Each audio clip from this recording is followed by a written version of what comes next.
Bin diagram of 8051.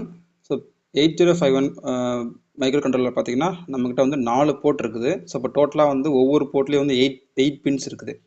அப்போ டோட்டலாக பார்த்தீங்கன்னா 8 × 4 அப்போ 32 ஐஓ பின்ஸ் இருக்குது. ஸோ அது எப்படி இருக்குன்னு பார்த்தீங்கன்னா, ஸோ நமக்கு வந்து 1லேருந்து 8 வரையும் நமக்கு வந்து போர்ட் 1ம், பின் நம்பர் 9 வந்து ரீசெட் பின் ஆகும். ஸோ 10லேருந்து 17 வரையும் போர்ட் 3 இருக்குது. ஸோ இந்த போர்ட் 3 வந்து பார்த்தீங்கன்னா அடிஷ்னல் ஃபங்க்ஷனாகவும் ஆக்ட் ஆகுது.